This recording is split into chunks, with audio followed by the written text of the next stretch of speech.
Hey everybody, welcome to Carpool Chats. I'm John Eichberger, the Executive Director of the Phillips Institute, and today we're joined by Bryan Kaus from Phillips 66, and we're going to talk about the future of the transportation energy market. You know, Phillips 66 is a big energy company, and clearly they're looking at the trends in transportation very, very carefully. So Bryan, thank you so much for joining us on Carpool Chats today.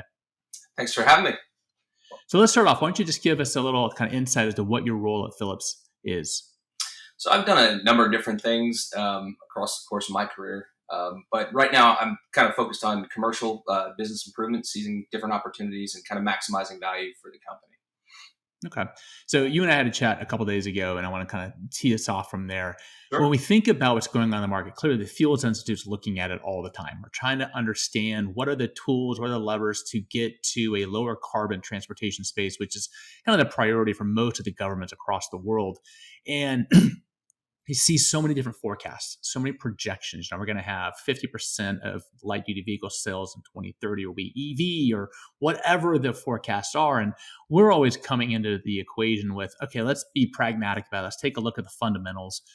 When you guys take a look at the path towards lower carbon transportation, what are some of the key drivers you guys see happening in the market that we need to be paying attention to? So I think if you look out in the market, pick up any newspaper or read anything online, it's clear that there is a transition towards electrification within the transportation sector. Nobody's denying that. I think you look at most of the OEMs are committing something like $30 to $40 billion over the course of the next couple of years to that electrification commitment. So it's real. But at the same time, you look at what those projection targets are. Take Ford, for example, and I think they're looking at maybe 40% of the vehicles they're producing by 2030, by the end of the decade, are going to be electric. Now, that's their current scenario. There are outliers and circumstantial factors that come into play when you think about whether or not that materializes. At the same time, though, that still means that 60% of vehicles were going to be conventional plays in terms of what the fuel sources are. So that's a significant chunk of the market. And then you look at the average lifetime of a vehicle, and between 12 and 15 years. It's been on the rise for the last 15 years consecutively. So you're going to have a mix within the transportation sector over the course of the next decade to 2 decades in terms of what's out there and overall within the fleet. And I think that's key. You know, the headlines are always talking about sales, and sales are, I've always said, are trend indicative. But we've done some analysis, and you take a look at the Bloomberg New Energy Finance forecast. 60% of light duty vehicle sales by 2040 will be electric. First of all, I don't think that happens without some significant government intervention and incentives and programs to require it. But even if that did happen, you think about we sell 16 to 17 million vehicles a year. There's 260 million light duty vehicles on the road. We salvage 6% a year, something like that. I've done the calculations. At 60% sales in 2040, that's only 27% of vehicles on the road. 73% of vehicles on the road will still be combustion engine, and they may have a 20, 25-year life expectancy.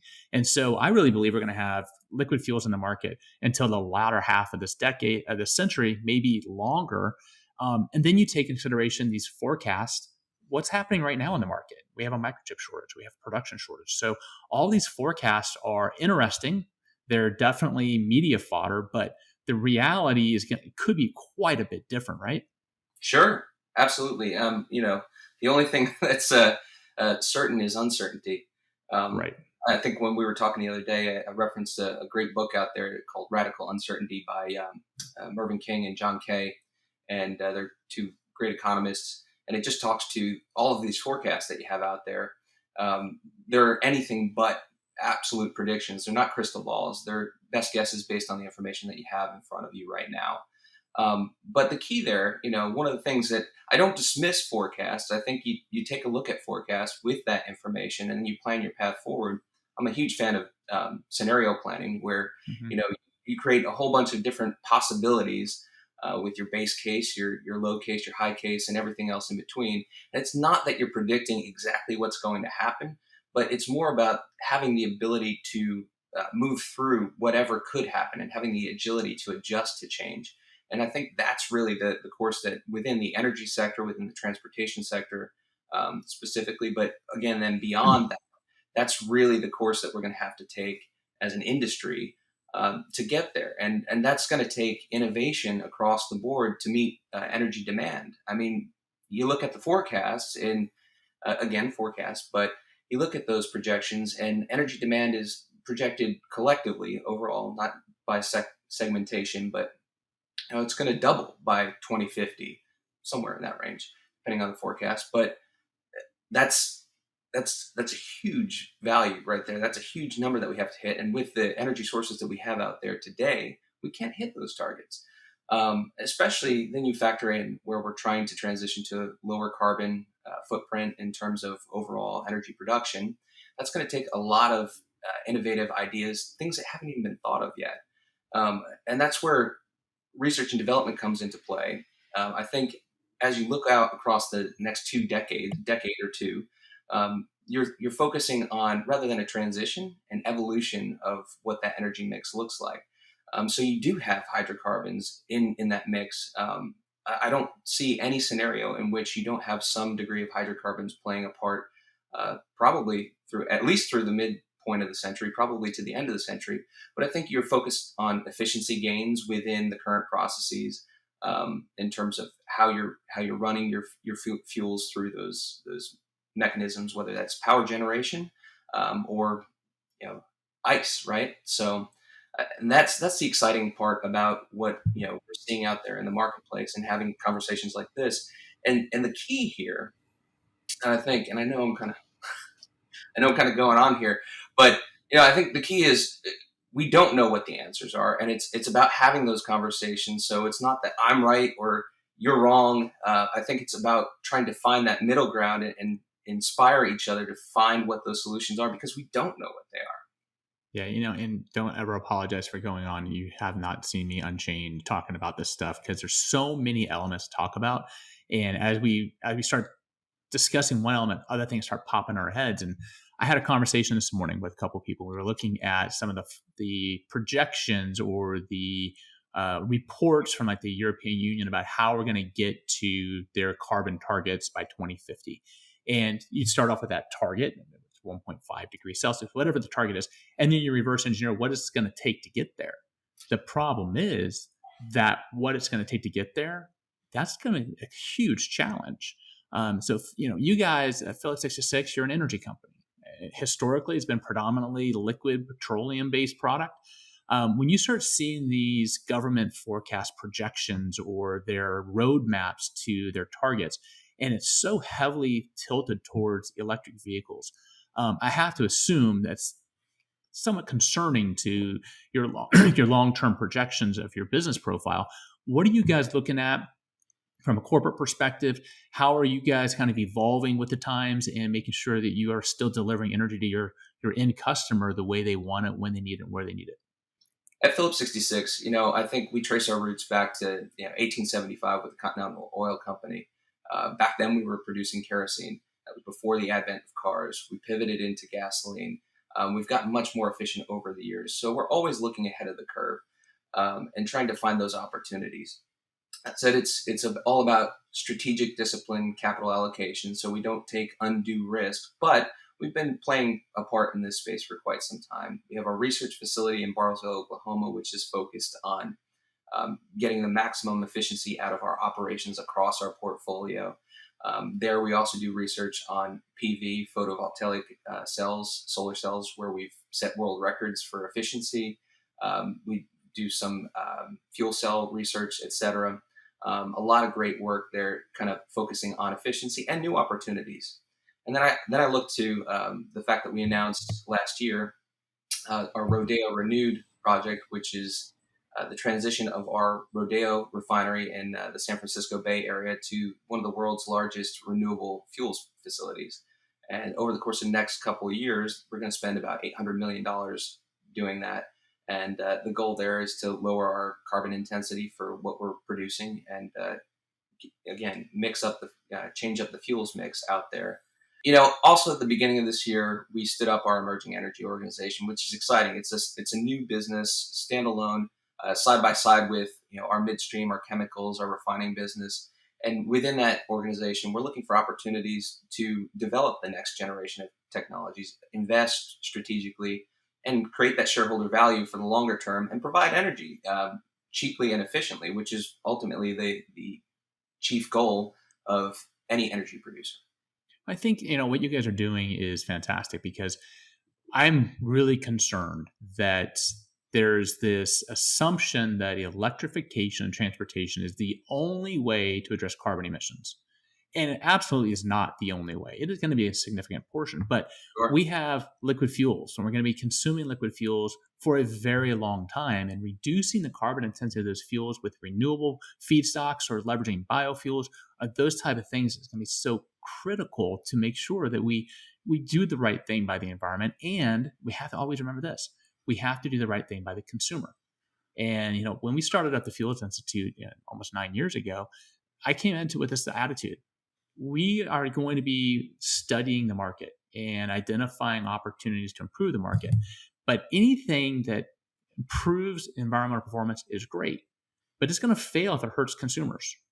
If it is not economically viable for American families, it's not going to survive because it's just going to fall on its own weight. And we have to have options, have to have various options for different use cases. You can't electrify everything, at least not now. And so we have to be strategic about it. One size fits all approach doesn't work. So you guys are doing on renewable fuels is fantastic. What other things are you guys looking at? You mentioned hydrogen. There's a lot of discussion about that as well. But what else? What are the things are the triggers in the market that are really kind of getting your attention and that you're kind of trying to figure out how to navigate around as they start developing? Sure. So yeah, touching on hydrogen, we have our gigastack over in the UK where we're working on trying to get blue hydrogen. Um, we've spoken publicly about the fact that we do see hydrogen as a key element of a lower carbon future, but there are a lot of challenges out in that space, and I think everybody who's paying attention to the conversation would agree with that. The transition from gray to blue to green hydrogen is a long one, and there are a bunch of hurdles that have to be overcome. But blue is the pathway to green, and that's where we're kind of focused on that. And I know in the EU, we've started putting in a few hydrogen sites at retail sites that we operate over there. I think we have three, and they're going to continue to expand that to see if there are opportunities there within the marketplace. Again, driven by market economics and the viability of what's in the overall consumer fleet. And then other things that we've explored in terms of next steps in lower carbon intensity. We announced a MOU with Southwest not that long ago to pursue the development of sustainable aviation fuel. So those are some exciting things that we're looking at. And it's you're absolutely right in terms of we have to go where the opportunities are, and that ties into finding equitable solutions that meet the market demand, help the consumer maintain their quality of life while reducing those carbon footprints. And that requires smart policy making and regulatory conversations there and being part of that conversation. I think it also requires, the different stakeholders to respect one another and talk together and work together. And, I see Mhm. things and everything you guys are doing is trying to improve the environmental footprint of the products you produce, the products your customers consume. That's all designed going in the same direction. Yet you hear from some of the true believer advocates on the extreme going, these oil companies are just using hydrogen as a smokescreen to preserve their carbon polluting practices. And there's just no recognition from some of the advocates that we're all in this together. We're all trying to find solutions that support the environment, but also preserve affordable, reliable transportation options. And we start thinking about the evolution of the market. Man, one of the top topics in Washington, D.C. is equity, making sure disadvantaged communities, whether they be lower income or even rural communities, are taken care of and taken into consideration. When we start thinking about these high tech solutions, that's not necessarily the most viable option for those communities. And we need to have a continual discussion about how we service the customers in the way that's best for them while we improve the environmental footprint. It frustrates me so much when there's just so much finger pointing and accusations out there about people not caring. It seems like people think if you're a corporation, then clearly you don't care about anybody but profits. And it's just so misplaced. Yeah, I mean, you hit the nail on the head with that right there. Where you look at some of these new EV trucks that are coming out. Your base starting price is $40,000. Does the average person have that capital to spare within their portfolio to within their income to spend on that? And that's where you get down to trying to find those equitable solutions. It's not all about money making. It's doing something that if it's all about profits, that's not sustainable. Um, Right. it's about finding realistic solutions, and I think the conversation you and I talked about this before, where the polarity in us versus them is one of the biggest challenges that we face when we talk about how we solve these challenges going forward. I think you need to have those conversations to get to that equitable solution, to find the common ground, to get to the greater good. And we're all about providing energy and improving lives at Phillips, and that's our tagline. But to that point, energy underpins everything that we do in the economy and our daily lives. And I think coming out of the pandemic and some of the stuff that we've seen more recently, we've all gotten a lesson in that. So that's where we need to focus on keeping those costs down, making an equitable solution, and finding realistic and practical paths forward. Phillips 66 was one of the founding members of the board of directors of the Fields Institute back in 2013. And I remember when we transitioned to a new director, he and I had a conversation. He said, I wasn't sure what the Fields Institute was. I was just coming in the role, and I came to a conference, and I'm sitting there going, man, all these people in this room are talking about my business, but they're not in my business. What are they doing? Why are they talking about my business?